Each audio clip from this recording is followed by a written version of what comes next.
या न करें, पर जाने अनजाने वो सब ये जरूर कहते हैं कि प्रभु यीशु मसीह इस दुनिया में आया।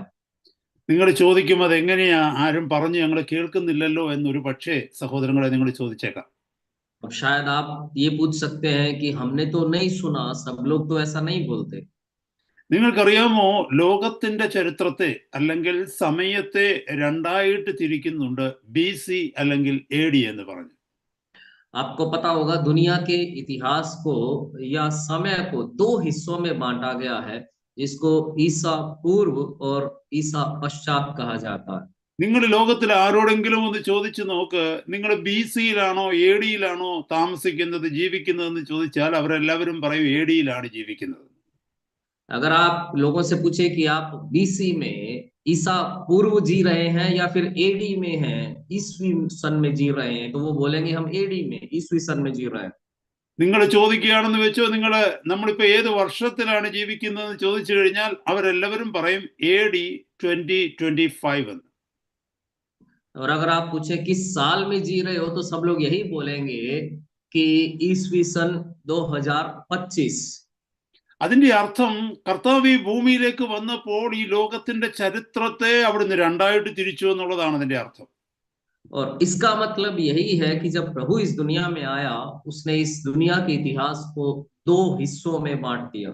BC എന്ന് പറഞ്ഞാൽ ബിഫോർ ക്രൈസ്റ്റ്, AD എന്ന് പറഞ്ഞാൽ അന്നെ ഡൊമിനെ അല്ലെങ്കിൽ ആഫ്റ്റർ ക്രൈസ്റ്റ് എന്നാണ് അതിന്റെ അർത്ഥം.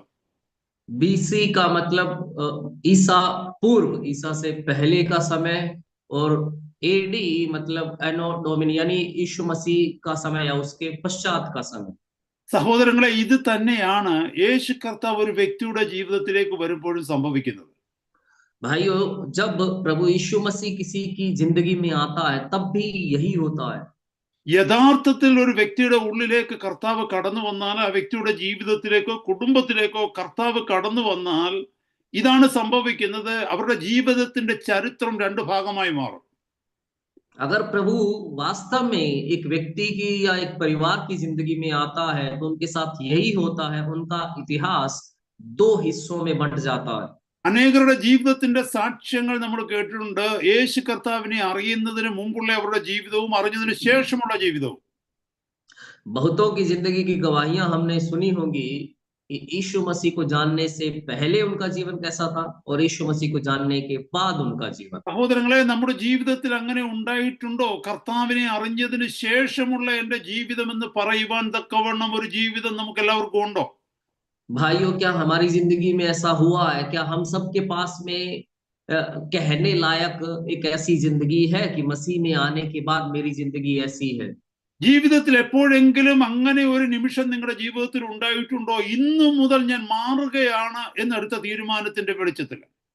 क्या जिंदगी में आपके कभी ऐसा एक बदलाव आया है आपके उस निर्णय के कारण कि मैं आज से बदलने जा रहा हूं? അതുവരെ കേട്ടിട്ടില്ലാതിരുന്നതൊന്ന് കേൾക്കുവാനിടയായി. അതുവരെ നാം നമ്മെക്കുറിച്ച് ചിന്തിച്ചതിന് വിരുദ്ധമായിട്ട് നമുക്ക് നമ്മളെക്കുറിച്ചൊരു ചിന്തയുണ്ടായി. നമ്മുടെ ജീവിതത്തിൽ എത്ര പേര് ആ ഒരു ദിവസത്തെ ഓർക്കുന്നുണ്ട്, ഇനി ഞാൻ എനിക്കായിട്ട് ജീവിക്കുന്നില്ല, ഇനി ഞാൻ ജീവിക്കുന്നത് കർത്താവിന് വേണ്ടിയാണെന്ന്. उस समय तक हमने जो सुना नहीं था, वो उस समय हमने सुना, और उस समय तक हमारा जो खुद के बारे में विचार था, उससे अलग एक विपरीत विचार हमारे अंदर आता है। और कितनों को वो पल, वो समय याद है जब हमने कहा कि आज से मेरी जिंदगी बदलने जा रही। സഹോദരങ്ങളെ, ഇതൊരു വലിയ ഗൗരവത്തിന്റെ വിഷയമാണ്. ഇതൊരു സാധാരണ വിഷയമല്ല നമ്മൾ കേൾക്കുന്നതും സംസാരിക്കുന്നതും. भाइयों, हम जो बोल रहे हैं और सुन रहे हैं, ये एक साधारण विषय नहीं है, बहुत ही गंभीर विषय है। കർത്താവിന്റെ വചനത്തിൽ 2 കൊരിന്ത്യർ 5:17 പറയുന്നു, ഒരുവൻ ക്രിസ്തുവിലായാൽ അവൻ പുതിയ സൃഷ്ടിയാകുന്നു, പഴയത് കഴിഞ്ഞുപോയി, സകലതും പുതുതാക്കപ്പെട്ടിരിക്കുന്നു എന്ന്. 2 कुरिन्थियों 5:17 में परमेश्वर का वचन कहता है, यदि कोई मसीह में है तो वो नई सृष्टि है, देखो पुरानी बातें बीत गई है, सब कुछ नया हो गया है। സഹോദരങ്ങളെ, ആ പുതുമയുടെ അനുഭവം നമ്മുടെ ജീവിതത്തിൽ ഉണ്ടോ? സഹോദരങ്ങളെ, നമ്മളൊന്ന് ശ്രദ്ധിച്ചു നോക്കി. भाइयों भाइयों अपनी जिंदगी को एक बार देखें कि क्या वो नयापन हमारी जिंदगी में है? നമുക്ക് ആർക്കെങ്കിലും ഒരാളോട് പറയുവാൻ കഴിയുമോ, പണ്ട് ഞാൻ ഇങ്ങനെയായിരുന്നു എന്നാൽ ഇപ്പോൾ ഇങ്ങനെയാണെന്ന്? क्या हम में से कोई ये कह सकता है कि पहले मैं ऐसा था पर अब मैं ऐसा हूं? അതോ അങ്ങനൊരു ദിവസത്തെക്കുറിച്ച് നമ്മൾ ഓർക്കുന്നില്ലേ? പണ്ട് എങ്ങനെയായിരുന്നു അങ്ങനെ തന്നെയാണ് ഇപ്പോഴുമെന്നാണോ നമ്മളിൽ പലരും ചിന്തിക്കുന്നത്? या क्या हमें ऐसे किसी दिन की याद ही नहीं है? क्या हम लोग ये सोचते हैं कि जैसे पहले थे वैसे ही आज भी हम हैं? സഹോദരങ്ങളെ, ഒരുപക്ഷെ നമ്മളിൽ ചിലരൊക്കെ ക്രിസ്തീയ കുടുംബത്തിൽ ജനിച്ചിട്ടുള്ളവരായിരിക്കാം. भाइयों, हो सकता है हम में से कुछ लोग मसीही परिवार में पले बड़े होंगे। ഓർമ്മ വെച്ച് നാള് മുതൽ ദൈവവചനം കേട്ടിട്ടുള്ളവരാണ്, ദൈവവചനം പഠിച്ചിട്ടുള്ളവരാണ്, ദൈവസഭയുടെ ഭാഗമായി തീർന്നിട്ടുള്ളവരായിരിക്കാം നമ്മളിൽ പലരും. हो सकता है हम में से कई लोग जब से हमने होश संभाला है, परमेश्वर के वचन को हमने सुना होगा, हमने उसे पढ़ा होगा और परमेश्वर की बहुत सी बातों में उन जानकारी के साथ में हम बड़े हुए होंगे। നമ്മളിൽ ചിലരുടെ മാതാപിതാക്കൾ ഒരുപക്ഷെ കർത്താവിന്റെ വേലയിൽ ഉണ്ടായിരുന്നവരായതുകൊണ്ട് കൂടുതൽ ഭാഗ്യം ആ വിഷയത്തിൽ നമുക്ക് ലഭിച്ചിട്ടുണ്ടാകാം. हो सकता है हम में से कईयों के माता पिता प्रभु की सेवा में हो, इसलिए इस मामले में हमें ज्यादा सौभाग्य मिला हो। പക്ഷെ അങ്ങനെയുള്ളവരുടെ ജീവിതത്തിൽ ഒരു വലിയ അപകടത്തിന് സാധ്യതയുണ്ട്. पर ऐसों की जिंदगी में एक बड़ी एक दुर्घटना की संभावना है। അതിന് കാരണം മറ്റൊന്നുമല്ല, പണ്ട് മുതലേ അത് കേട്ടു വന്നതുകൊണ്ട് ജീവിതത്തിൽ ഒരു പുതിയ തീരുമാനം എടുക്കുവാനുള്ള അവസരം ഒരു പക്ഷെ നഷ്ടപ്പെട്ടു പോയിട്ടുണ്ട്. उसका कारण और कुछ नहीं है, सिर्फ इतना है कि बचपन से ही इसे सुनते आ रहे हैं, इसलिए एक नया निर्णय लेने का एक मौका शायद वो चूक गए होंगे। കർത്താവിന്റെ വചനം വളരെ വ്യക്തമായിട്ട് പറയുന്നു, നമ്മൾ എവിടെ ജനിച്ചുവെന്നോ, ആരുടെ മകനായോ മകളായോ ജനിച്ചതെന്നോ, ഏത് കുടുംബത്തിൽ ജനിച്ചതോ എന്നുള്ള വ്യവസ്ഥയല്ല, എന്നുള്ള വിഷയമല്ല വ്യക്തം. എന്നാൽ നമ്മുടെ ജീവിതത്തിൽ ഒരു നിമിഷം നമ്മൾ ഉണ്ടാകണം, നമ്മൾ സ്വന്തമായി കർത്താവിന് വേണ്ടി നമ്മുടെ ഹൃദയത്തിന്റെ വാതിൽ തുറന്നു കൊടുക്കുന്ന ഒരു ദിവസം. हम परमेश्वर के वचन में जानते हैं कि हम कहाँ जन्मे, किस परिवार में जन्मे, किस तरह के माहौल में पले बड़े, उससे कोई फर्क नहीं पड़ता है, पर हमारी जिंदगी में एक ऐसा दिन होना चाहिए जहां पर हमने खुद समझा और हमने एक निर्णय लिया। അങ്ങനെ ഒരു വ്യക്തിക്ക് മാത്രമേ മറ്റൊരാളോട് പറയുവാൻ പറ്റൂ, പണ്ട് എന്റെ ജീവിതം ഇങ്ങനെയായിരുന്നു, എന്നാൽ ഇപ്പോൾ അങ്ങനെയല്ല, ഇന്ന് എന്റെ ജീവിതം വ്യത്യസ്തമായി മാറിയെന്ന്. ऐसा व्यक्ति ही दूसरों को ये कह सकता है कि पहले मेरी जिंदगी ऐसी नहीं थी, कुछ अलग थी, पर आज मेरी जिंदगी बदल गई है। ഞാൻ ഇനി എന്റെ പോയിന്റിലേക്ക് ഒന്ന് വരാൻ ആഗ്രഹിക്കുക സഹോദര. ഇന്ന് എന്റെ ജീവിതം മാറിയെന്ന് നമ്മൾ പറയുന്നത് എന്തിന്റെ മാനദണ്ഡത്തിലാണ്? मैं अपनी बात की ओर आना चाहता हूं भाई, कि हम किस मापदंड के आधार पर ये कहते हैं कि आज मेरी जिंदगी बदल गई है। അതിന്റെ അർത്ഥം ഞാൻ കർത്താവിനെ കണ്ടുവെന്നും ഞാൻ ദൈവത്തെ അറിഞ്ഞുവെന്നും ഞാൻ ദൈവരാജ്യത്തിന്റെ ഭാഗമായി തീർന്നു എന്നുള്ളതുമാണോ നമ്മൾ അർത്ഥമാക്കുന്നത്? क्या इससे हमारा मतलब ये है कि मैंने प्रभु को देखा, मैंने प्रभु को ग्रहण किया, मैं प्रभु के राज्य का हिस्सा बन गया हूं? ഞാൻ ദൈവത്തിന്റെ മകനായി, ദൈവത്തിന്റെ മകളായി എന്ന് നമ്മൾ പറയുമ്പോൾ വ്യത്യസ്തമായ ഒരു ജീവിതമാണോ നമ്മുടെ ജീവിതത്തിൽ ഇന്ന് മറ്റുള്ളവർ കാണുന്നത്? जब हम खुद को परमेश्वर का बेटा बेटी कहते हैं, तो क्या हमारी जिंदगी दूसरों को कुछ अलग नजर आती है? പണ്ടില്ലാതിരുന്ന ഒരു സ്വഭാവം ഇന്ന് നമ്മുടെ ജീവിതത്തിൽ ഉണ്ടോ? നമ്മൾ കൂടുതൽ സമയം കർത്താവിനോട് കൂടെ കഴിയുന്നു, കർത്താവിന്റെ സന്നിധിയിലായിരിക്കാൻ ആഗ്രഹിക്കുന്നു, കർത്താവിനെ കുറിച്ച് കൂടുതൽ അറിയുന്നു എന്നുള്ളൊരു മാറ്റം നമ്മുടെ ജീവിതത്തിൽ വന്നോ? क्या पहले जो आदत नहीं थी, क्या वो आदत आज हमारी जिंदगी में है कि हम प्रभु को और ज्यादा जानना चाहते हैं, प्रभु को और ज्यादा उसमें हम बढ़ना चाहते हैं, उसके बारे में सीखना चाहते हैं? പണ്ട് നമ്മള് മറ്റുള്ളവരെ വേദനിപ്പിക്കുക എന്നുള്ളത് നമുക്ക് വിഷയമല്ല. നമുക്ക് തോന്നുന്നത് പറയും, തോന്നുന്നത് ചെയ്യും, തോന്നുന്നത് ചിന്തിക്കും, തോന്നുന്ന വഴിയിൽ നടക്കും. നമ്മുടെ ചുറ്റുപാടുകളെ കുറിച്ച് അറിഞ്ഞിരുന്നില്ല, നമ്മൾ സെൻസിബിൾ ആയിരുന്നില്ല. पहले हमें दूसरों को चोट पहुंचाने से कोई दिक्कत नहीं होती थी, जो मन में आया वैसा सोचते थे, जो मन में आया वो देखते थे, जो मन में आया वो सुनते और बोलते थे। हमारे आसपास के लोगों के प्रति हमारे अंदर कोई संवेदनशीलता नहीं थी। എന്നാൽ ഇന്ന് നോക്കുമ്പോൾ പ്രഭാതം മുതൽ രാത്രി ഉറങ്ങുന്നത് വരെ പല സന്ദർഭങ്ങളിലും നമ്മുടെ ഹൃദയത്തിനകത്ത് ഭാരം കടന്നു വരുന്നു. ഞാൻ അങ്ങനെ ചിന്തിക്കരുതായിരുന്നു, ഞാൻ അങ്ങനെ അവരോട് പറയരുതായിരുന്നു, ഞാൻ ആ വഴിയിൽ പോകരുതായിരുന്നു, ഞാൻ അങ്ങനെ ചെയ്യരുതായിരുന്നു. അങ്ങനത്തെ ചില ചിന്തകൾ പണ്ടില്ലാത്ത വണ്ണം ഇന്ന് എൻ്റെ ജീവിതത്തിൽ ഉണ്ടായിക്കൊണ്ടിരിക്കുന്നു. അതാണോ നമ്മുടെ ജീവിതത്തിൽ മാറ്റം കൊണ്ട് അർത്ഥമാക്കുന്നത്? पर आज सुबह से लेकर शाम तक मेरी जिंदगी में ऐसे कई विचार आते हैं कि मुझे उससे ऐसा नहीं कहना चाहिए था, मुझे उस रास्ते पर नहीं चलना चाहिए था, मुझे ये काम नहीं करना चाहिए था। ऐसी बातें, ऐसा बोझ जो पहले नहीं था पर आज हमारी जिंदगी में आता है, क्या जब हम बदलाव की बात करते हैं तो उससे हमारा यही मतलब है? അഥവാ ഇങ്ങനെയാണ് നമ്മൾ ചിന്തിക്കുന്നതെങ്കിൽ അതാണ് യഥാർത്ഥ മാനസാന്തരം, അതാണ് യഥാർത്ഥ മാറ്റം. കാരണം എന്തെന്നറിയാമോ? നമ്മൾ കർത്താവിനെ അറിഞ്ഞു തുടങ്ങി, കർത്താവ് നമ്മളെ അറിയുന്നു. पर अगर हम सोच रहे हैं तो इसका मतलब हाँ, यही है असली मन फिराव, यही है असली पश्चाताप, क्योंकि हमने प्रभु को जानना और समझना शुरू कर दिया है। നമ്മുടെ ജീവിതം കർത്താവ് ഏറ്റെടുത്ത് കഴിഞ്ഞപ്പോൾ കർത്താവിന്റെ പരിശുദ്ധാത്മാവ് നമ്മളെ നയിക്കാൻ തുടങ്ങി, കർത്താവിന്റെ ആത്മാവ് നമ്മളോട് സംസാരിക്കുവാനായിട്ട് തുടങ്ങി എന്നുള്ളതിന്റെ തെളിവാണത്. जब प्रभु ने हमारी जिंदगी अपने हाथों में ली तो ये विचार इस बात का सबूत है कि प्रभु का आत्मा हमारी अगुवाई करने लगा, प्रभु का आत्मा हमें सिखाने लगा। അവിടുന്ന് നമ്മുടെ ഹൃദയത്തിൽ വസിക്കുന്നത് കൊണ്ടാണ് നമ്മുടെ ജീവിതത്തിൽ ഈ കുറ്റബോധങ്ങളും ഈ മാനസാന്തരങ്ങളും അനുദിനം അനുനിമിഷം ഉണ്ടായിക്കൊണ്ടിരിക്കുന്നത്. वो प्रभु हमारे अंदर रहता है, इसीलिए हर दिन हमारे अंदर एक ये अपराध बोध आता है और मन फिराव आता है। സഹോദരങ്ങളെ, ഈ മാറ്റം നമ്മുടെ ജീവിതത്തിൽ സംഭവിച്ചില്ലെങ്കിൽ ഇതിനായി നാം പ്രാർത്ഥിക്കേണ്ടിയിരിക്കുന്നു, നാം കർത്താവിന്റെ അടുക്കലേക്ക് വരേണ്ടിയിരിക്കുന്നു. भाइयों, अगर ये बदलाव हमारी जिंदगी में अभी तक नहीं आया है तो हमें प्रार्थना करनी है, प्रभु के निकट आना है। കഴിഞ്ഞ ആഴ്ച നമ്മൾ പഠിച്ചത് മത്തായിയുടെ സുവിശേഷം 6-ാം അധ്യായത്തിന്റെ 1-ാം വാക്യത്തിൽ നിന്നാണ്. पिछले हफ्ते हमने मत्ती का सुसमाचार 6 अध्याय उसके पहले वचन से सीखा था। ഈ മാറ്റം വന്ന ഒരു വ്യക്തിയുടെ ജീവിതത്തിൽ വെളിപ്പെടുന്ന ഒരു ഗുണമാണ് അവിടെ എഴുതിയിരിക്കുന്നത്. जिस व्यक्ति की जिंदगी में ऐसा बदलाव आता है, उसके अंदर जो फल उत्पन्न होता है उसके बारे में वहां पर हमने देखा। ആ വാക്യം ഇങ്ങനെ എഴുതിയിരിക്കുന്നു: മനുഷ്യർ കാണേണ്ടതിന് നിങ്ങളുടെ നീതിയെ അവരുടെ മുമ്പിൽ ചെയ്യാതിരിക്കുവാൻ സൂക്ഷിക്കുവിൻ, അല്ലാതിരുന്നാൽ സ്വർഗത്തിലുള്ള നിങ്ങളുടെ പിതാവിന്റെ പക്കൽ നിങ്ങൾക്ക് പ്രതിഫലമില്ല. तो वहां पर लिखा है, सावधान रहो, तुम मनुष्यों को दिखाने के लिए अपने धर्म के काम न करो, नहीं तो अपने स्वर्गीय पिता से कुछ भी फल न पाओगे। മനുഷ്യന്റെ ജീവിതത്തിന്റെ ഒരു ഇച്ഛ എന്തെന്നറിയാമോ? തന്നെ മറ്റുള്ളവർ അംഗീകരിക്കണം, തന്നെ മറ്റുള്ളവർ ബഹുമാനിക്കണം, തന്നെ മറ്റുള്ളവർ ശ്രദ്ധിക്കണം എന്നുള്ളതാണ്.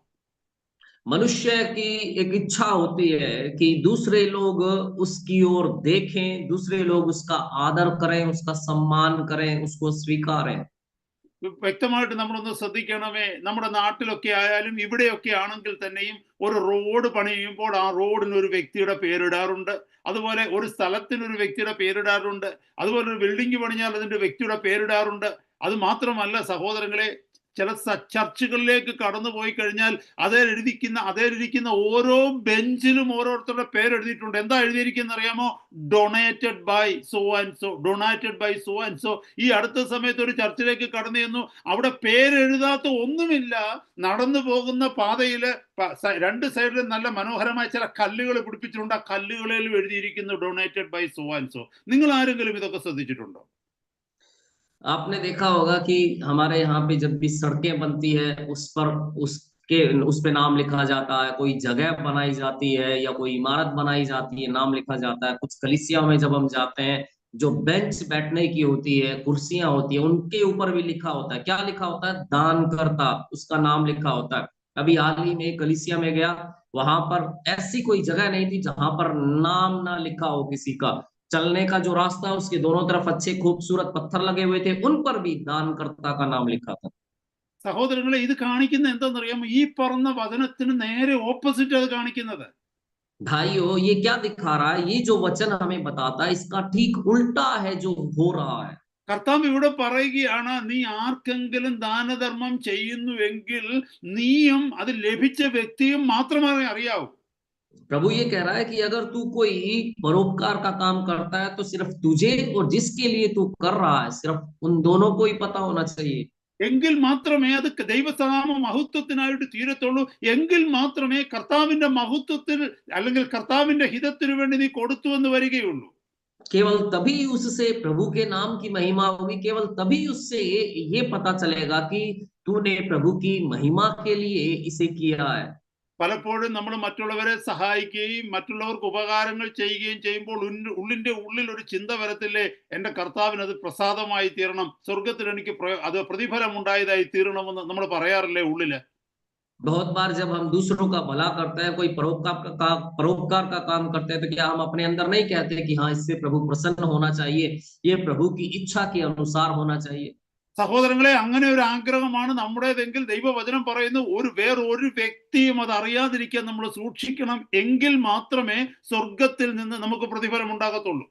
तो भाइयों, वचन ये बताता है कि अगर हमारी ऐसी इच्छा है तो किसी और को इसके बारे में पता नहीं चलना चाहिए, केवल तभी स्वर्ग में हमें एक प्रतिफल मिलेगा। ആരെങ്കിലും അറിഞ്ഞു കഴിഞ്ഞാലുള്ള ഗുണം എന്തെന്ന് ചോദിച്ചാൽ, ഈ ഭൂമിയിൽ നമുക്ക് പ്രതിഫലം കിട്ടും. നമ്മുടെ പേര് ചിലപ്പോൾ 10 പേര് അറിഞ്ഞെന്നിരിക്കും, ഒരു പ്രയോജനമില്ല, മരിച്ചു കഴിയുമ്പോൾ ആ അറിഞ്ഞതെല്ലാം പോകും. എന്നാൽ സ്വർഗത്തിൽ നിലനിൽക്കുന്ന പ്രതിഫലം കിട്ടണമെങ്കിൽ കർത്താവ് പറഞ്ഞതുപോലെ മറ്റുള്ളവരറിയാതെ ഹല്ലേലൂയ കർത്താവിന്റെ നാമത്തിൽ നമ്മൾ കൊടുക്കുന്നവരായി തീരണം. अगर यहाँ किसी को पता चल जाए तो उसका क्या फायदा होता है? उसका फायदा ये होता है कि 10 लोगों को हमारा पता चल जाएगा, वो लोग हमें जानने लगेंगे, पर उससे कोई मतलब नहीं है, मरने के बाद में वो सबका सब चला जाएगा। लेकिन अगर प्रभु के लिए हम करते हैं तो वचन ये कहता है कि और किसी को, दूसरों को पता न चलने पाए, जब हम इस तरह से प्रभु के लिए कुछ करते हैं तो उसका स्वर्ग में हमें प्रतिफल मिलेगा। ഇതിന്റെ പശ്ചാത്തലത്തിലാണ് നമ്മൾ കഴിഞ്ഞ ആഴ്ച കേട്ടത് നിർജീവ പ്രവർത്തികളും നല്ല പ്രവർത്തികളും, അല്ലെങ്കിൽ good works and dead works എന്നുള്ളത്.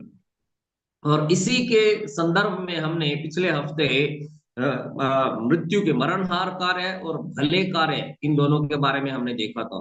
അപ്പൊ നമ്മൾ ഒരു നിമിഷം നിന്നിട്ട്, എന്നെ കേൾക്കുന്ന സഹോദരന്മാരെ, സഹോദരിമാരെ, അനേകരെ സഹായിക്കുന്നവർ എന്നെ കേൾക്കുന്നവരുടെ കൂട്ടത്തിലുണ്ടാകാം, അനേകർക്ക് ഉപകാരങ്ങൾ ചെയ്യുന്നവർ കൂട്ടത്തിലുണ്ടാകാം. ഒരു നിമിഷം ഒന്ന് നിന്നിട്ട് ഇത്രയും കാലം ചെയ്ത പ്രവർത്തികളിലേക്ക് ഒന്ന് നോക്കിയേ. അതിനകത്ത് എത്ര പ്രവർത്തികൾ സ്വർഗത്തിൽ പ്രതിഫലത്തിന് വേണ്ടി ഉണ്ട്, എത്ര പ്രവർത്തികൾ ഓൾറെഡി നമ്മുടെ നിന്ന് നഷ്ടപ്പെട്ടു പോയി.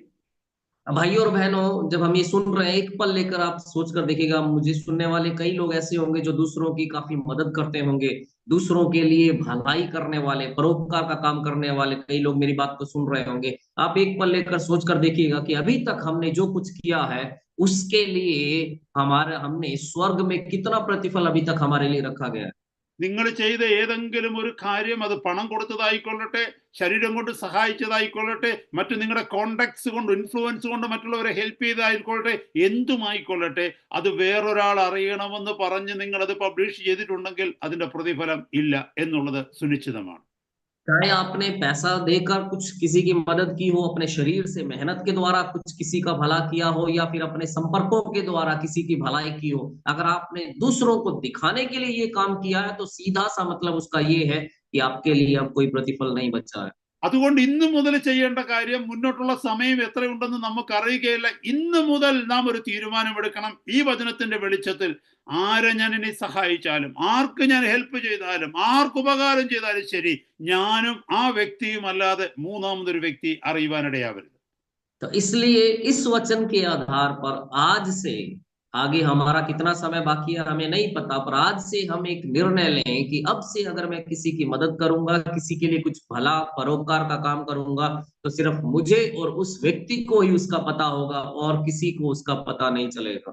താഴേക്ക് പോകുന്ന വാക്യങ്ങളിൽ ഇത് വളരെ വ്യക്തമായിട്ട് നമ്മളെ ഓർമ്മിപ്പിക്കുന്നു. और आगे के जो वचन है वो बड़ी स्पष्टता से इस बात को हमें याद दिलाते हैं। ആ വാക്യങ്ങളിലേക്ക് നമുക്കൊന്ന് കടന്നു പോകാം. 2-3-4 വാക്യങ്ങളിലേക്ക് നമുക്കൊന്ന് കടന്നു പോകാം. हम उन वचनों की ओर आएंगे, 6 का 2, 3 और 4। രണ്ടാമത്തെ വാക്യത്തിൽ ഇങ്ങനെ പറയുന്നു, ആകയാൽ ഭിക്ഷ കൊടുക്കുമ്പോൾ മനുഷ്യരാൽ മാനം ലഭിക്കുവാൻ പള്ളികളിലും വീഥികളിലും കപടഭക്തിക്കാർ ചെയ്യുന്നത് പോലെ നിന്റെ മുമ്പിൽ കാഹളം ഊതിക്കരുത്, അവർക്ക് പ്രതിഫലം കിട്ടിപ്പോയി എന്ന് ഞാൻ സത്യമായി നിങ്ങളോട് പറയുന്നു.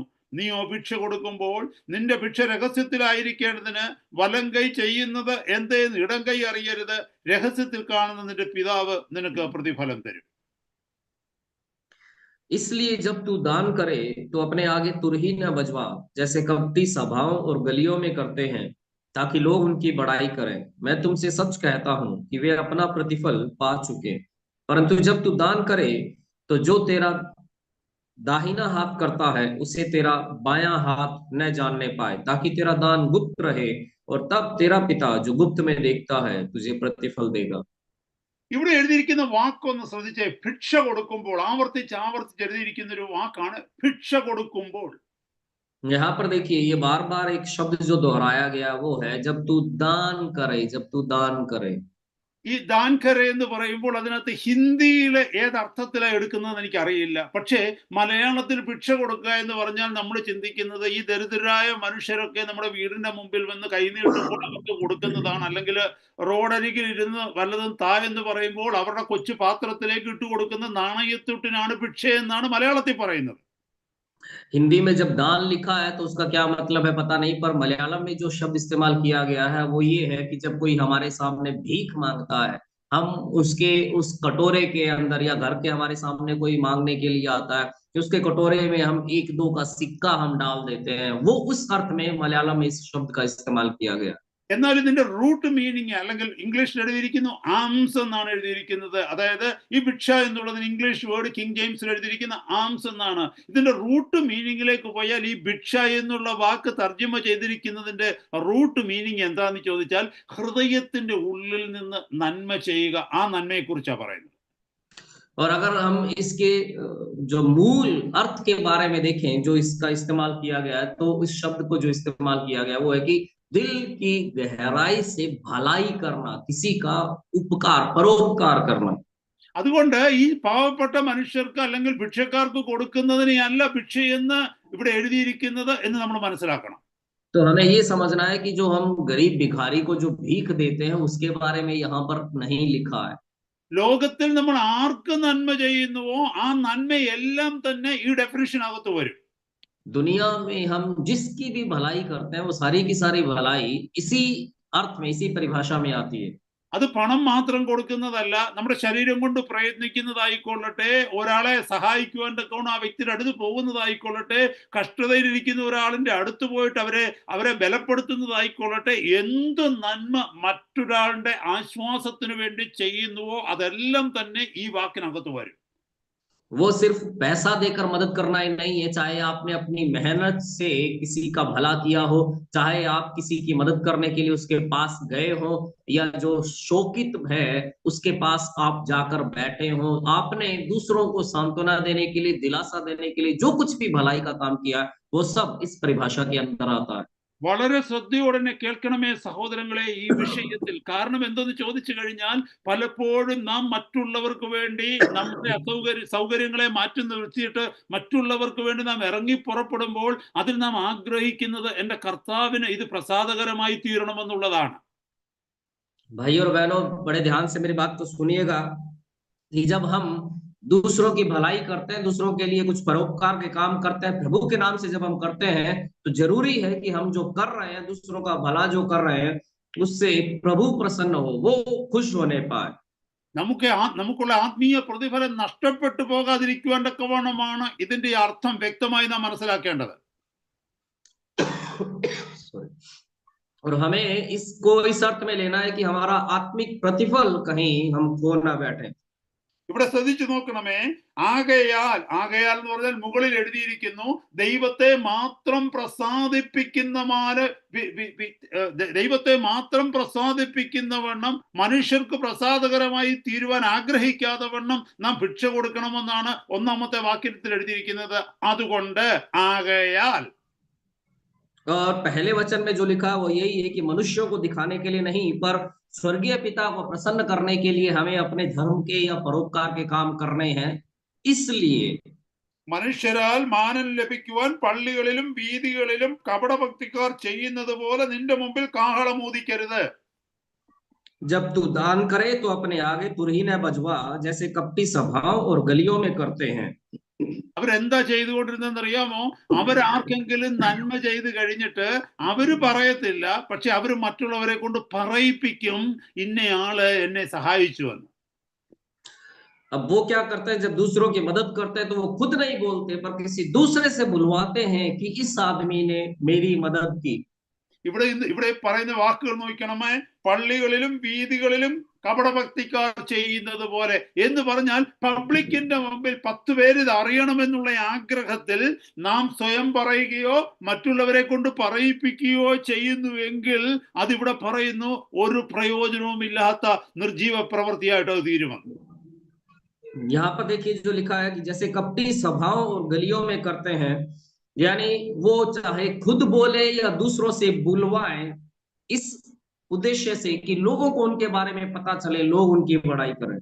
സഹോദരങ്ങളെ, പലപ്പോഴും ഈ വിശ്വാസികളുടെ ജീവിതത്തിലേക്ക് നോക്കിക്കഴിഞ്ഞാലും നമ്മൾ പറയാറില്ല, ഇത്ര വീട് വെച്ച് കൊടുത്തു മറ്റുള്ളവർക്ക്, അതിന്റെ ഫോട്ടോ, അതിലെ താക്കോൽദാനത്തിന്റെ ഫോട്ടോ എടുത്തിട്ട് നമ്മൾ മറ്റുള്ളവർക്ക് കൊടുക്കുന്നുണ്ട്, അല്ലെങ്കിൽ റിപ്പോർട്ട് വായിക്കാറുണ്ട്, ഇത്ര പെൺകുട്ടികളെ വിവാഹം കഴിപ്പിച്ചയച്ചു, ഇത്ര കുഞ്ഞുങ്ങളെ പഠിപ്പിക്കുന്നു, അല്ലെ ഇത്ര മിഷണറിമാരെ സഹായിക്കുന്നു, ഇതിന്റെയൊക്കെ റിപ്പോർട്ട് എടുത്തിട്ട് മറ്റുള്ളവർക്ക് ഡിസ്ട്രിബ്യൂട്ട് ചെയ്യത്തില്ലേ? അതെല്ലാം ഇത് ഈ വാക്യത്തിന്റെ അർത്ഥത്തിനകത്ത് വരുന്നതാ. भाइयों, आपने देखा होगा, हम कई बार देखते हैं कि लोग बताते हैं हमने इतने लोगों को घर बनवा कर दिए, उसको चाबी देते हुए उसकी फोटो सब तक पहुंचाई जाती है, या फिर हमने इतनी लड़कियों की शादी करवाई, इतने बच्चों की पढ़ाई लिखाई में मदद की, इतने लोगों को आर्थिक सहायता दी और उसकी रिपोर्ट कईयों को भेजी जाती है। ये सारी की सारी बातें इसी वचन के अंतर्गत आती है। ഇതെന്ന് പറഞ്ഞാൽ കാഹളം ഊതിപ്പിക്കുന്നതിന് തുല്യമാണ്. കാഹളം എന്ന് പറഞ്ഞാൽ ട്രംപറ്റ് എന്ന് പറഞ്ഞാൽ അറിയാമോ? ഈ കാഹളം ഊതുന്ന വ്യക്തിയുടെ പ്രത്യേകത എന്തെന്ന് ചോദിച്ചാൽ, ആഗ്രഹം എന്തെന്ന് ചോദിച്ചാൽ, താൻ ഈ ഊതുന്ന കാഹളം എത്രമാത്രം ദൂരത്തിൽ എത്താൻ കഴിയുമോ അത്രമാത്രം ദൂരത്തിൽ എത്തിക്കണം. ये तुरही बजाने जैसा ही है, और आपको पता है ये तुरही बजाने वाला व्यक्ति जब वो तुरही बजाता है तो वो इतनी कोशिश करता है कि जितना दूर हो सके उतनी दूर तक उसकी आवाज जाए। നമ്മൾ കണ്ടിട്ടില്ലേ, ചിലരൊക്കെ ചില നന്മ ചെയ്യുന്നത് ഇപ്പൊ ഫേസ്ബുക്കും അങ്ങനെയൊക്കെ ഉള്ളതുണ്ട്, അത് ഷെയർ ചെയ്ത് പോവാ. നമുക്ക് ഒരാൾക്ക് ഷെയർ ചെയ്താൽ പറ്റത്തില്ല, ഒരു 10 പേർക്ക് ഷെയർ ചെയ്താൽ പറ്റത്തില്ല, പിന്നെയും നമ്മളത് ഷെയർ ചെയ്തുകൊണ്ടിരിക്കും. आपने देखा होगा कि अगर किसी की कोई भलाई करता है, आजकल तो फेसबुक वगैरह है, तो हम शेयर करते हैं, कोई एक व्यक्ति से 10 व्यक्ति से नहीं, हम आगे से आगे उस चीज को शेयर करते जाते हैं, दूसरों को बताते जाते हैं। എന്നെ കേൾക്കുന്ന സഹോദരങ്ങളെ, ഇത് മാനുഷികമായിട്ടുള്ള ഒരു ബലഹീനതയാണ് നമ്മുടേത്. കാരണം എത്ര പേരുടെ അടുക്കൽ അത് എത്തിക്കുവാൻ പറ്റുമോ? ഞാൻ മറ്റുള്ളവരെക്കാൾ വ്യത്യസ്തനാണ്, ഞാൻ കരുണയുള്ള വ്യക്തിയാണ്, ഞാൻ സഹായിക്കുന്ന വ്യക്തിയാണ്, ഞാൻ നല്ല മനസ്സുള്ള വ്യക്തിയാണ് എന്നുള്ളത് മറ്റുള്ളവരെ അറിയിക്കുവാനുള്ള ഒരു ജഡീക വ്യഗ്രതയാണിത്. भाई और बहनों, ये एक मानवीय कमजोरी है, निर्बलता है कि दूसरों को ये दिखाने की कोशिश कि मैं दूसरों से कुछ अलग हूं, मैं कुछ खास हूं, मैं दया करने वाला हूं, मैं परोपकारी हूं, मैं तरस खाने वाला व्यक्ति हूं। पर ये सब दूसरों को दिखाने की एक शारीरिक लालसा मात्र है। സഹോദര സഹോദരി, ഞാൻ നല്ലവനാണോ, ഞാൻ ദയാലുവാണോ, ഞാൻ പരോപകാരിയാണോ, ഞാൻ മറ്റുള്ളവരോട് കരുണ കാണിക്കുന്ന വ്യക്തിയാണോ എന്നറിയുന്നത് ഒരുവൻ മാത്രമാണ്, എൻ്റെ കർത്താവ് മാത്രമേ അറിയുന്നുള്ളൂ എൻ്റെ ഹൃദയം എങ്ങനെയാണെന്നുള്ളത്. भाई और बहनों, क्या मैं परोपकारी हूँ, क्या मैं भला हूँ, क्या मैं तरस खाने वाला हूँ, क्या मैं दया करने वाला हूँ, इसके बारे में सिर्फ एक ही व्यक्ति जानता है कि असल में मैं अपने दिल में कैसा हूँ। ആ ഒരു ആഗ്രഹം നമ്മുടെ ജീവിതത്തിൽ നിന്ന് എന്നേക്കുമായിട്ട് ഉപേക്ഷിക്കണം സഹോദരങ്ങളെ. അതല്ല എങ്കിൽ നാം ഈ ചെയ്യുന്ന ഒരു പ്രവർത്തികൾക്കും സ്വർഗത്തിൽ നിന്ന് പ്രതിഫലം കിട്ടത്തില്ല. तो दूसरों को दिखाने की जो इच्छा है उसको हमें हमेशा हमेशा के लिए त्यागना होगा, नहीं तो क्या होगा, स्वर्ग में हमारे लिए कोई प्रतिफल नहीं मिलने वाला। നമ്മൾ ചിന്തിക്കണമേ, നമ്മൾ കൊടുക്കുന്ന പ്രവൃത്തി അല്ലെങ്കിൽ ചെയ്യുന്ന പ്രവൃത്തിയുടെ ആഗ്രഹം എന്താണ്? ആ കിട്ടുന്നയാൾ അനുഗ്രഹിക്കപ്പെടണമെന്നുള്ളതാണോ, അതോ അതുകൊണ്ട് നമുക്ക് എന്തെങ്കിലും പ്രയോജനം ഉണ്ടാകണമെന്നുള്ളതാണോ? आप सोच कर देखिए कि हम जो किसी का भला कर रहे हैं उससे क्या असल में हम जिसको कुछ दे रहे हैं या जिसके लिए कुछ कर रहे हैं उसका भला चाहते हैं, या फिर उसको कुछ करने के द्वारा हम अपने लिए कुछ पाना चाह रहे हैं? അതോ നമ്മൾ ഇങ്ങനെ ചിന്തിക്കുന്നുണ്ടോ, ഇന്ന് എന്നെ കൊണ്ട് കഴിയുന്ന ഒരു ഹെൽപ്പ് ചെയ്യാം, നാളെ എനിക്ക് എന്തെങ്കിലും ഒരു ആവശ്യമുണ്ടെങ്കിൽ അവരെന്നെ ഹെൽപ്പ് ചെയ്യും, അല്ലെങ്കിൽ മറ്റാരെങ്കിലും എന്നെ ഹെൽപ്പ് ചെയ്യും, അങ്ങനെയുള്ള ചിന്തയിലാണോ നമ്മൾ ചെയ്യാറുള്ളത്? या क्या ये सोचकर हम कर रहे हैं कि आज मैं कर पा रहा हूं तो मैं दूसरे की मदद कर देता हूं, और कल अगर मुझे जरूरत पड़ेगी तो ये व्यक्ति या फिर कोई और मेरी मदद कर देगा, क्या ये सोचकर हम मदद करते हैं? സഹോദരങ്ങളെ, പലപ്പോഴും അങ്ങനെ ഒരു ചിന്ത നമ്മുടെ ഉള്ളിലേക്ക് കടന്നു വരുന്നതിന്റെ കാരണം നമ്മുടെ ഹൃദയത്തിന്റെ ഉള്ളിൽ ദൈവസ്നേഹം ഇല്ലാത്തത് കൊണ്ടാണ് കേട്ടോ. भाई और बहनों, ये विचार हमारे दिल के अंदर कई बार इसीलिए आते हैं क्योंकि हमारे दिल के अंदर परमेश्वर का प्रेम नहीं है। കർത്താവ് കഴിഞ്ഞ നാളുകളിൽ എന്തെല്ലാം നമുക്ക് തന്നിട്ടുണ്ട്? കർത്താവ് ആരോടെങ്കിലും പറഞ്ഞിട്ടുണ്ടോ നമുക്കിതൊക്കെ കർത്താവ് തന്നതാന്നുള്ളത്? प्रभु ने पिछले दिनों में कितना कुछ हमें दिया है, क्या प्रभु ने किसी को कभी बताया कि उसने ये सब हमें दिया? നാം നമ്മുടെ കുഞ്ഞുങ്ങൾക്ക് വേണ്ടി എന്തെല്ലാം നന്മകൾ ചെയ്യുന്നുണ്ട് അല്ലേ? അവരെ എങ്ങനെയൊക്കെയാ വളർത്തുന്നത്, അവർക്ക് വേണ്ടി എത്രമാത്രം കഷ്ടപ്പെടുന്നുണ്ട്. ഇത് വല്ലതും നമ്മൾ ലോകത്തിൽ ആരോടെങ്കിലും പറയുന്നുണ്ടോ, ഞാൻ ഇന്നലെ ഇന്നതൊക്കെ ചെയ്തിരുന്നു, കഴിഞ്ഞ ആഴ്ച ഇങ്ങനെയൊക്കെ ചെയ്തിരുന്നു? നമ്മൾ പറയാറില്ല. കാരണം എന്നെന്ന് ചോദിച്ചാൽ, നാം it is out of love we do, നാം സ്നേഹത്തിൽ നിന്ന് അത് ചെയ്യുന്നത് കൊണ്ട് നാം അത് ആരോടും പബ്ലിഷ് ചെയ്യാറില്ല. हम अपने बच्चों के लिए कितना कुछ करते हैं, उनके लिए कितना कष्ट झेलते हैं, दुख उठाते हैं। क्या हम किसी को बोलते हैं कि इस हफ्ते मैंने अपने बच्चों के लिए ये किया, पिछले हफ्ते ऐसा किया? हम वो सब प्रेम की खातिर कर रहे हैं, हम अपने बच्चों से प्रेम करते हैं, इसलिए हम उनके लिए वो सब करते हैं, और इसीलिए हम किसी और को उसके बारे में बताते भी नहीं है। നമ്മൾ ചിലപ്പോൾ മാതാപിതാക്കൾക്ക് പല നന്മകളും ചെയ്യാറുണ്ട്. നമ്മളത് ആരോടും പറയില്ല. നമ്മുടെ സഹോദരങ്ങൾക്ക്, അത് അനിയന്മാരായിക്കൊള്ളട്ടെ, അനിയത്തിമാരായിക്കൊള്ളട്ടെ, ഇവർക്കൊക്കെ പലതും ചെയ്യാറുണ്ട്. നമ്മൾ ആരോടും പറയുകയില്ല. കാരണം എന്തെന്ന് ചോദിച്ചാൽ, അത് ഒരു ബന്ധത്തിൽ നിന്ന്, ഒരു സ്നേഹത്തിൽ നിന്ന് ഉടലെടുത്ത് വെക്കുന്ന നന്മയാണ്. അത് മറ്റൊരാളോട് പറയുവാൻ നമ്മൾ ആഗ്രഹിക്കുന്നില്ല. हम अपने माँ बाप के लिए मदद करते हैं, उनके लिए सहायता करते हैं, भाई बहनों के लिए हम मदद करते हैं, वो सब हम किसी और को नहीं बताते, क्योंकि वो एक रिश्ते के अंदर है, और रिश्ते का जो प्रेम है उसके कारण हम ये सब भलाई के काम कर रहे हैं, इसलिए हम और किसी को नहीं बताते। എന്നാൽ ചർച്ചിലുള്ള ചില സാധുക്കളായ സഹോദരങ്ങൾക്ക് നമ്മൾ ചെയ്യുമ്പോൾ, ചർച്ചിന് വെളിയിലുള്ളവരായിക്കൊള്ളട്ടെ, പാവപ്പെട്ട മനുഷ്യർക്ക് നമ്മളിത് ചെയ്യുമ്പോൾ, നമ്മളത് മറ്റുള്ളവരോട് പറയുവാൻ വ്യഗ്രത കാണിക്കും. കാരണം അത് പ്രൂവ് ചെയ്യുന്നത് എന്തെന്ന് ചോദിച്ചാൽ, ഞാനും ആ വ്യക്തികളുമായിട്ടൊരു ബന്ധമില്ല, സ്നേഹമില്ല. ഞാൻ പിന്നെ ചെയ്യുന്നത് എൻ്റെ ഔദാര്യ മനസ്സുകൊണ്ട്, ഞാൻ നല്ലവനായതുകൊണ്ട് ചെയ്യുക എന്ന് വരുത്തി തീർക്കുകയാണ്. पर कलीसिया के कुछ गरीब भाइयों की बहनों की जब हम मदद करते हैं, या फिर कलीसिया का न भी हो, कोई बाहर का व्यक्ति जब हम करते हैं, तो हम दूसरों को उसके बारे में दिखाते और बताते हैं, तो वो ये साबित करता है कि मेरा इससे कोई नाता नहीं है, कोई रिश्ता नहीं है, बस मैं परोपकारी हूँ, उपकार करने वाला हूँ, इसलिए मैं इनकी मदद कर रहा हूँ। സഹോദരങ്ങളെ, ഒരു കാര്യം വളരെ വ്യക്തമായിട്ട് ഞാൻ പറയട്ടെ. നമ്മൾ സഹായിച്ചാലും സഹായിച്ചില്ലെങ്കിലും ശരി, ദൈവത്തിന് ഒരു വിഷയവുമില്ല. കാരണം ദൈവം തന്റെ മക്കളെ സഹായിക്കുവാൻ നമ്മളെ ഉപയോഗിച്ചില്ലെങ്കിൽ മറ്റു പലരെയും ഉപയോഗിച്ചെന്നിരിക്കും. भाई और बहनों, मैं एक बात कहना चाहता हूँ, चाहे हम मदद करें या न करें, उपकार करें या न करें, परमेश्वर को उससे कोई फर्क नहीं पड़ने वाला है, क्योंकि हम न करेंगे तो परमेश्वर किसी और से वो अपना काम करवा सकता है, वो मदद कर सकता है। നമ്മൾ ഈ നല്ല പ്രവർത്തികൾ ചെയ്യുന്നത് കൊണ്ട് സ്വർഗത്തിലേക്കുള്ള നമ്മുടെ പ്രവേശനം ധാരാളമായി വരുമെന്നോ, നമ്മുടെ രക്ഷ ഒന്നുകൂടെ ഉറപ്പാകുമെന്നോ അങ്ങനെ ഒന്നുമില്ല. കാരണം പ്രവർത്തികൾ കൊണ്ടൊരു ജഡവും രക്ഷിക്കപ്പെടത്തില്ല. हम जो परोपकार के काम कर रहे हैं, उससे हमारा जो स्वर्ग का रास्ता है वो विशाल हो जाएगा, हमारा उद्धार थोड़ा और पक्का हो जाएगा, तो ऐसा कुछ भी नहीं है, क्योंकि शरीर के कामों के द्वारा उद्धार वो पक्का नहीं हो सकता है। എഫേസ്യ ലേഖനം 2-ാം അധ്യായം 8 മുതൽ 10 വരെയുള്ള വാക്യങ്ങൾ എഴുതിയിരിക്കുന്നു. കൃപയാലല്ലോ നിങ്ങൾ വിശ്വാസം മൂലം രക്ഷിക്കപ്പെട്ടിരിക്കുന്നത്, അതിന് നിങ്ങൾ കാരണമല്ല, ദൈവത്തിന്റെ ദാനമത്രയാകുന്നു. ആരും പ്രശംസിക്കാതിരിപ്പാൻ പ്രവർത്തികളും കാരണമല്ല. നാം അവന്റെ കൈപ്പണിയായി സൽപ്രവൃത്തികൾക്കായിട്ട് ക്രിസ്തുയേശുവിൽ സൃഷ്ടിക്കപ്പെട്ടവരാകുന്നു. നാം ചെയ്തു പോരേണ്ടതിന് ദൈവം അവ മുന്നൊരുക്കിയിരിക്കുന്നു. इफिसियों 2:8-10, क्योंकि विश्वास के द्वारा अनुग्रह ही से तुम्हारा उद्धार हुआ है, और यह तुम्हारी ओर से नहीं वरन परमेश्वर का दान है, और न कर्मों के कारण, ऐसा न हो कि कोई घमंड करे, क्योंकि हम उसके बनाए हुए हैं और मसीह यीशु में उन भले कामों के लिए सृजे गए, जिन्हें परमेश्वर ने पहले से हमारे करने के लिए तैयार किया। സഹോദരങ്ങളെ, ശ്രദ്ധിച്ച് കേൾക്കണമേ. നമ്മൾ നല്ല പ്രവൃത്തി ചെയ്തത് കൊണ്ടല്ല രക്ഷിക്കപ്പെട്ടത്. നമ്മൾ രക്ഷിക്കപ്പെട്ടത് ദൈവത്തിന്റെ കൃപയാലാണ് രക്ഷിക്കപ്പെട്ടത്. भाई और बहनों, ध्यान से सुनिएगा, हमने भले काम किए इसलिए हमें उद्धार नहीं मिला है, बल्कि परमेश्वर के अनुग्रह से हमें उद्धार मिला है। നമുക്കറിയാം, ലോകത്തിൽ അനേക മനുഷ്യരുണ്ട്. കർത്താവിനെ അറിയാത്തവരായിട്ടുള്ള ഹൈന്ദവരായിട്ടുള്ളവരുണ്ട്, മറ്റു മതത്തിലുള്ളവരുണ്ട്. അത് മാത്രമല്ല, അവിശ്വാസികളായിട്ട് മാത്രം ഒത്തിരി പേരുണ്ട്, ഒരുപാട് പേരുണ്ട്. നിരീശ്വരവാദികളായിട്ടുള്ള മനുഷ്യരുണ്ട്. അവരൊക്കെയും പലരും നന്മ ചെയ്യുന്നുണ്ട്. ഡീസന്റ് ആയിട്ടുള്ള ചില മനുഷ്യരുണ്ട്.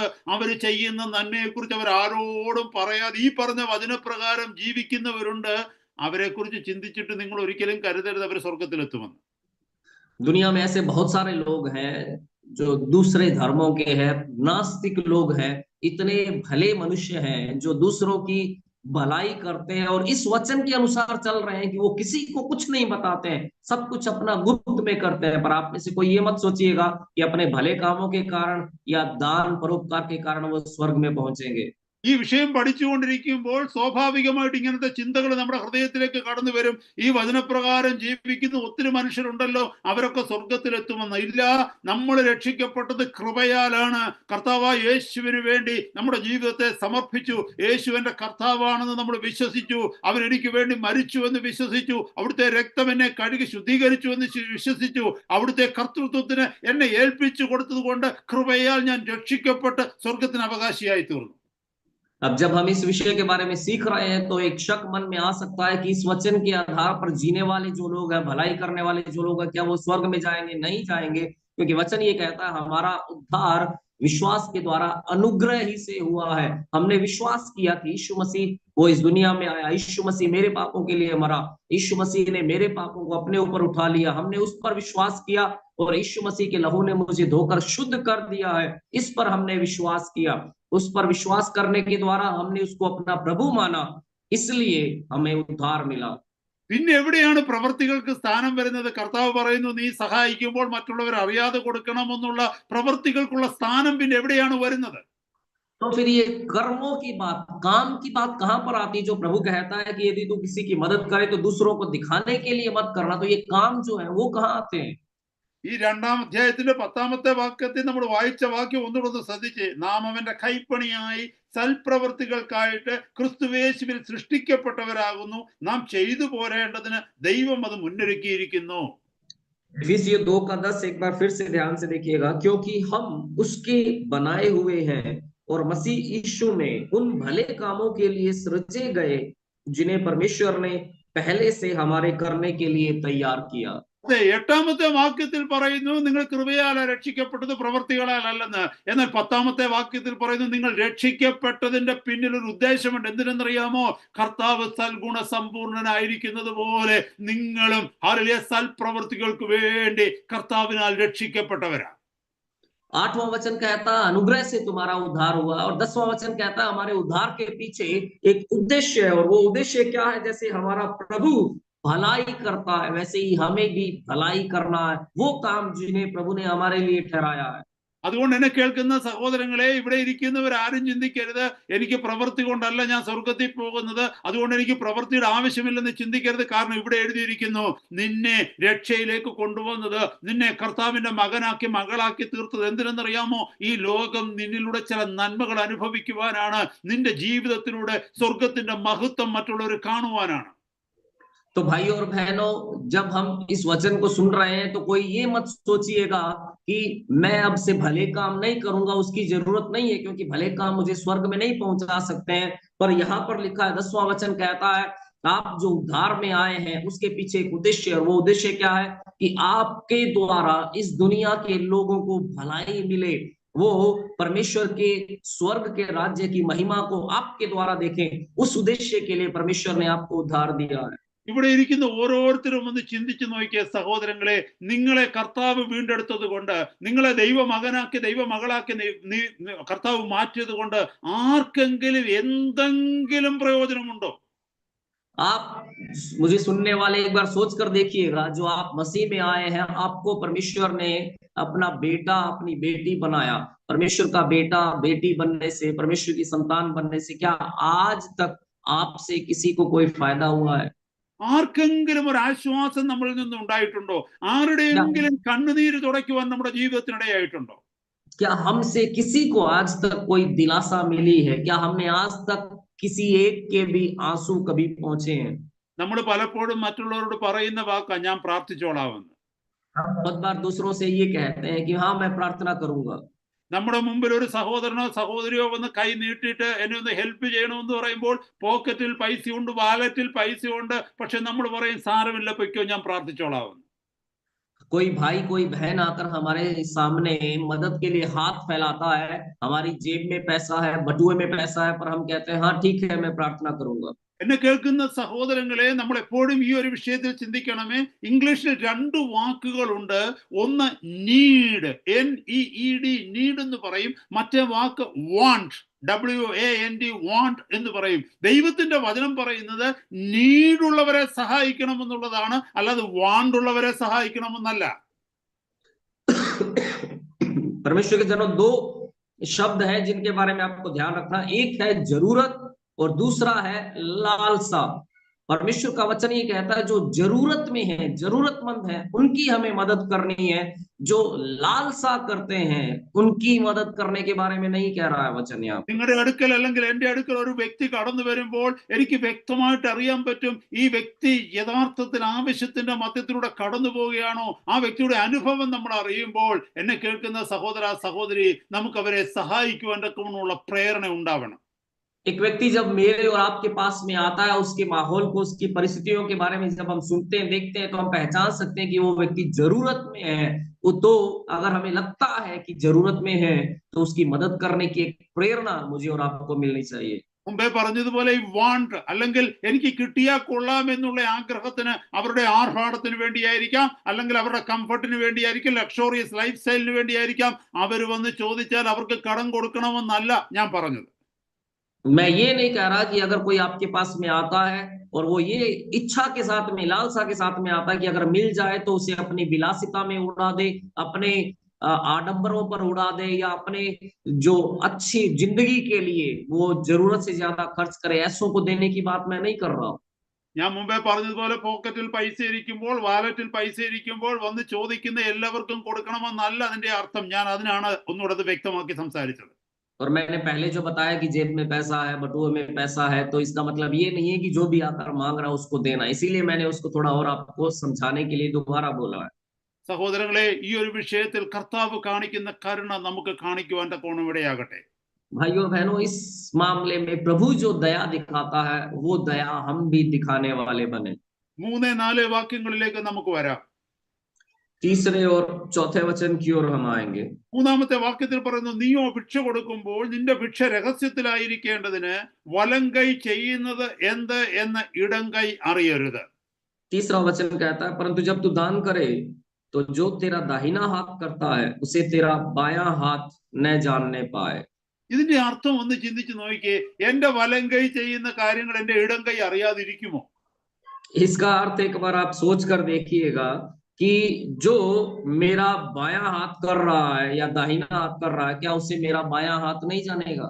അതിന്റെ അർത്ഥം ഇതാണ്, നമ്മൾ we must take special caution and attention എന്ന് പറഞ്ഞാൽ നമ്മൾ വളരെ വ്യക്തമായിട്ട് ആ ഒരു വിഷയത്തിൽ പ്രാധാന്യം കൊടുക്കണം. ഇത് മറ്റൊരു വ്യക്തിയും അറിയുവാൻ തക്കവണ്ണം ഇടയാകരുത്. എനിക്ക് എത്ര ക്ലോസ് ആയിരിക്കുന്ന വ്യക്തി ആയിക്കൊള്ളട്ടെ, ആ വ്യക്തികൾ പോലും കഴിയുമെങ്കിൽ ഇതറിയാൻ ഇടയാകരുത്. इसका मतलब ये है कि हमें उस मामले में बहुत ज्यादा सतर्कता बरतनी है, बहुत ज्यादा सावधानी बरतनी है। चाहे कोई व्यक्ति मेरे कितने भी करीबी क्यों ना हो सके तो उनको भी इस बात का पता नहीं चलना चाहिए। ഹല്ലേലൂയ. ഞാനൊരു കാര്യം പറയട്ടെ സഹോദര സഹോദരി, നിങ്ങളുടെ ദൈവദാസൻ, നിങ്ങളുടെ സഭയിൽ ശുശ്രൂഷിക്കുന്ന ദൈവദാസൻ എത്ര ഉന്നതനായ ദൈവദാസനായാലും, എത്ര വിശ്വസ്തനായ ദൈവദാസനായാലും, ഈ ഭൂമിയിൽ കാണുന്നതിൽ ഏറ്റവും മോസ്റ്റ് ഹോളി പേഴ്സൺ ആയാലും ശരി, നിങ്ങളുടെ ജീവിതത്തിൽ ദൈവം ചെയ്യുന്ന നന്മകൾ എന്താന്ന് ആ ശുശ്രൂഷക്കാരനോട് ദൈവം ഒരിക്കലും വെളിപ്പെടുത്തത്തില്ല. परमेश्वर के जनों, आपकी कलीसिया में सेवकाई करने वाला परमेश्वर का दास, वो चाहे कितना भी ऊंचा हो, कितना भी इस दुनिया का सबसे वफादार व्यक्ति हो, इस दुनिया का सबसे पवित्र व्यक्ति भी क्यों ना हो, लेकिन परमेश्वर आपकी जिंदगी में जो जो भलाइयां कर रहा है, उन भलाइयों के बारे में परमेश्वर कभी भी आपके पास्टर को जानकारी नहीं देगा। അതിന് കാരണം എന്താണെന്നറിയാമോ? That is the character of God. അത് ദൈവത്തിന്റെ സ്വഭാവമാണ്. അവൻ ഒരു കൈ കൊണ്ട് ചെയ്യുന്നത് മറ്റേ കൈ അവൻ അറിയിക്കത്തില്ല ഒരിക്കലും. इसका कारण ये है कि वो परमेश्वर का स्वभाव है। ये उसका स्वभाव है कि उसका एक हाथ जो करता है उसका दूसरे हाथ को पता नहीं चलता। സഹോദരങ്ങളെ, ഇത് അനുഗ്രഹിക്കപ്പെട്ട ഒരു സ്വഭാവ വൈശിഷ്ട്യമാ. നമ്മൾ ഇന്ന് രാത്രി തന്നെ ഈ തീരുമാനമെടുക്കണം. കർത്താവേ, ഇനി മുതൽ ഞാൻ ആർക്കെങ്കിലും ഒരു വ്യക്തിക്ക് ഉപകാരമായി തീരുന്നുവെങ്കിൽ ലോകത്തിൽ ഒരു മനുഷ്യനും അത് അറിയുവാൻ തക്കവണ്ണം ഇടയാകത്തില്ല, ഞാനും അത് അനുഭവിക്കുന്ന വ്യക്തിയും അത്യുന്നതനായ കർത്താവുമല്ലാതെ. भाइयों, ये एक स्वभाव की खासियत, और आज से ये दुआ करें कि अब से अगर मैं किसी की मदद करूंगा तो मैं और सर्वशक्तिमान परमेश्वर हमारे अलावा और किसी को इसकी जानकारी नहीं लगेगी। അതിന്റെ അർത്ഥം സഹോദരങ്ങളെ ഇതല്ല, ഭാര്യാഭർത്തൃ ബന്ധത്തിൽ ഭാര്യയെ അറിയിക്കാതെ, ഭാര്യയെ കാണാതെ കളിപ്പിച്ചിട്ട് ഭർത്താവ് എടുത്തിട്ട് ഇങ്ങനെയൊക്കെ കൊടുക്കണമെന്നോ, അല്ലെങ്കിൽ ഭർത്താവിനെ കളിപ്പിച്ച് ഭാര്യ ഇതൊക്കെ ചെയ്യണമെന്നോ അല്ല അതിന്റെ അർത്ഥം.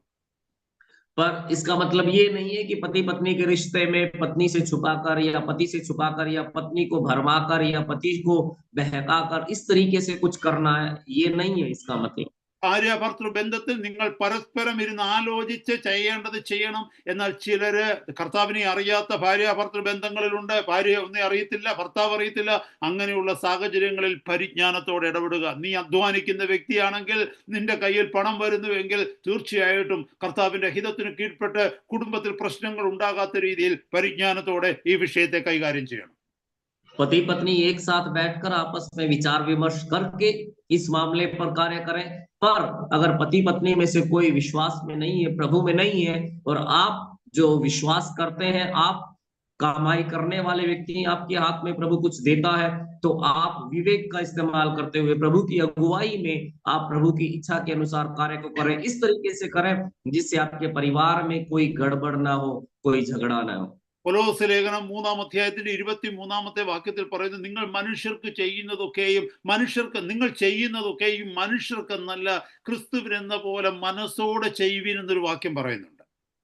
कुलुस्सियों 3:23 में एक वचन है जहां पे कहता है कि जो कुछ तुम मनुष्यों के लिए करते हो उसे इस तरह से करो जैसे कि तुम मनुष्यों के लिए नहीं परंतु परमेश्वर के लिए करते हो। അതിന്റെ കോണ്ടെക്സ്റ്റ്, ആ ഭാഗത്തെ കോണ്ടെക്സ്റ്റ് എന്ന് പറഞ്ഞാൽ എല്ലാ വിഷയങ്ങളെയും ചേർത്താണ്. എന്തൊക്കെ നമ്മൾ ചെയ്തെന്ന് പറഞ്ഞാലും അതൊക്കെ മനുഷ്യരെ നോക്കിയല്ല, കർത്താവിന് വേണ്ടി ചെയ്യണമെന്നാണ് അതിന്റെ അർത്ഥം.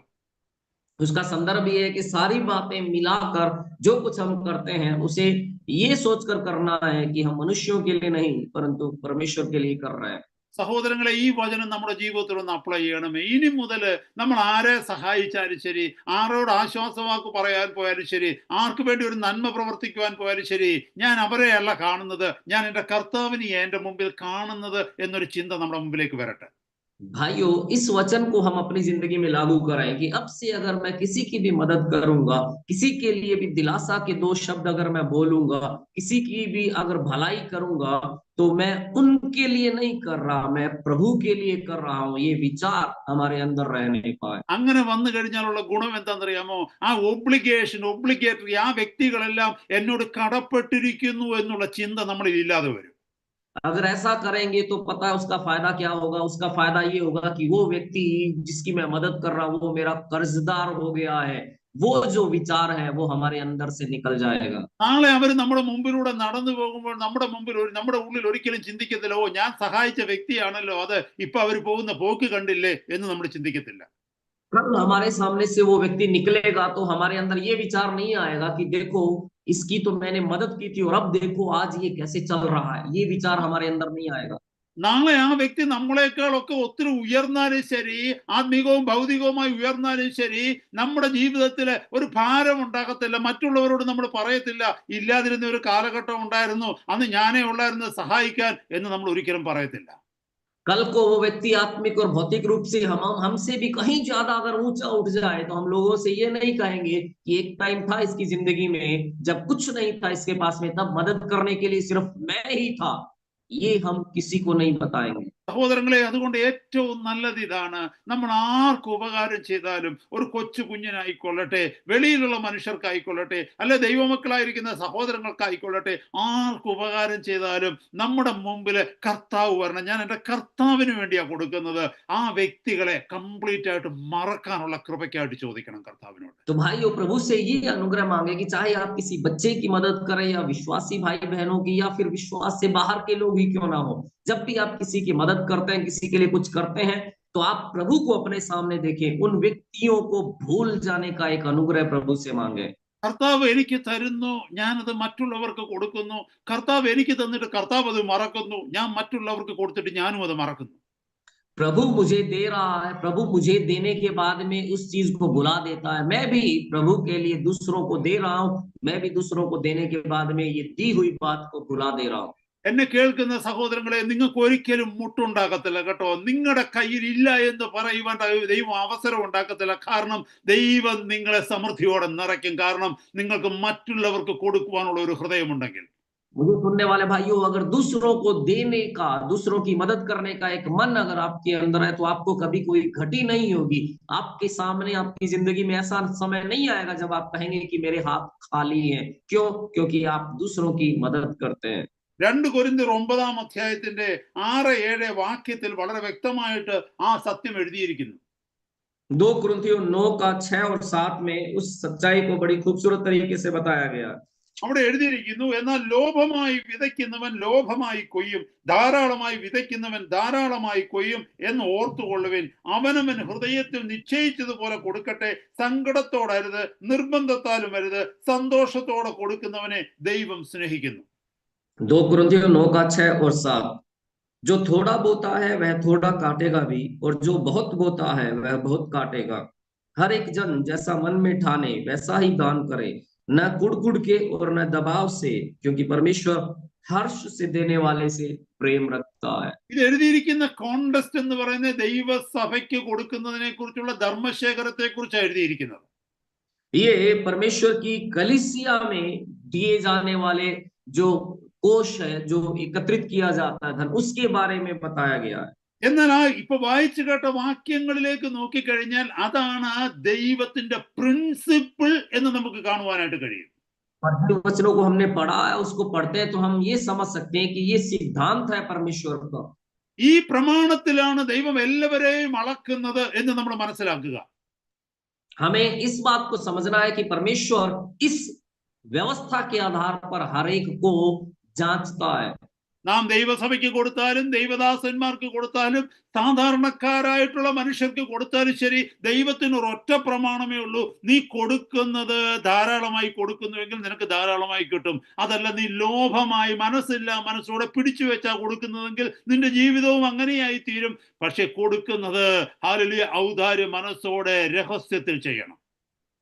तो चाहे आप कलीसिया को दें, परमेश्वर के दास को दें, या कलीसिया से बाहर के लोगों को दें, परमेश्वर का सिद्धांत ये है कि जो थोड़ा देता है उसको थोड़ा मिलता है, जो देता है वो उदारता से दे। अगर आप कुड़ के देते हैं, थोड़ा थोड़ा देते हैं, तो आपके साथ भी ऐसा ही होगा। पर वचन कहता है कि ये सिद्धांत है परमेश्वर का, जो देता है वो उदारता से दे और गुप्त में दे। അടുത്ത 5 മിനിറ്റിനുള്ളിൽ ദൈവവചനം നിർത്തുവാനായിട്ട് ഞാൻ ആഗ്രഹിക്കുന്നു. अगले 5 मिनट में मैं अपने शब्दों को समाप्त करना चाहता हूं। 4-ാമത്തെ വാക്യത്തിൽ ഇങ്ങനെ വായിക്കുന്നു, രഹസ്യത്തിൽ കാണുന്ന നിന്റെ പിതാവ് നിനക്ക് പ്രതിഫലം തരും.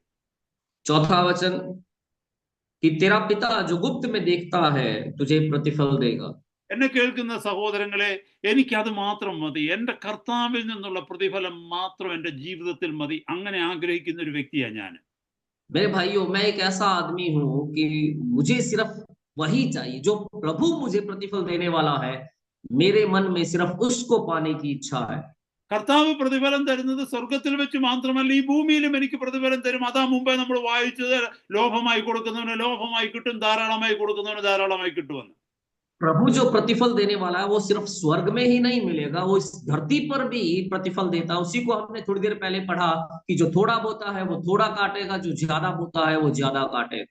ഇവിടെ കർത്താവ് പറയുന്നു, രഹസ്യത്തിൽ കാണുന്ന നിന്റെ പിതാവ് നിനക്ക് പ്രതിഫലം തരുമെന്ന് പറഞ്ഞാൽ, എന്നെ കേൾക്കുന്ന സഹോദരങ്ങളെ, നാം ചെയ്യുന്ന നന്മകൾ, നാം ചെയ്യുന്ന ദാനങ്ങൾ നാം രഹസ്യത്തിൽ ചെയ്യുന്നുവെങ്കിൽ ഈ ഭൂമിയിലും വരുവാനുള്ളതിലും നാം പ്രതിഫലം ലഭിച്ച് അനുഗ്രഹിക്കപ്പെടുമെന്ന ആ വാഗ്ദത്തം. यहाँ पर जब लिखा है कि तेरा पिता जो गुप्त में देखता है तुझे प्रतिफल देगा, तो इसका मतलब ये है कि चाहे हम किसी की भलाई करते हैं, किसी की मदद करते हैं, अगर वो गुप्त तरीके से करते हैं, तो इस दुनिया में भी और आने वाले दुनिया में भी वो परमेश्वर हमें प्रतिफल देने वाला परमेश्वर है। കർത്താവ് പറഞ്ഞിരിക്കുന്ന ഒരു കൽപ്പനയുണ്ട്. പഴയ നിയമ വിശ്വാസികളോടായാലും പറഞ്ഞിരിക്കുന്ന ഒരു കൽപ്പനയുണ്ട്. ലേവ്യ പുസ്തകം 25-ാം അധ്യായത്തിൽ ഞാനൊന്ന് വായിച്ചു കേൾപ്പിച്ചിട്ട് ദൈവവചനം നിർത്തുകയാണ്. ले व्यवस्था 25वें अध्याय में पुराने नियम के लोगों से बताई गई है, पर परमेश्वर की एक जो आज्ञा है उसके बारे में बताकर मैं समाप्त करना चाहता हूँ। ലേവ്യ പുസ്തകം 25-ാം അധ്യായത്തിന്റെ 35 മുതൽ 37 വരെയുള്ള വാക്യങ്ങൾ നിങ്ങൾ വായിക്കണം. ले व्यवस्था 25 का 35 से 37 तक के वचन आप पढ़ें।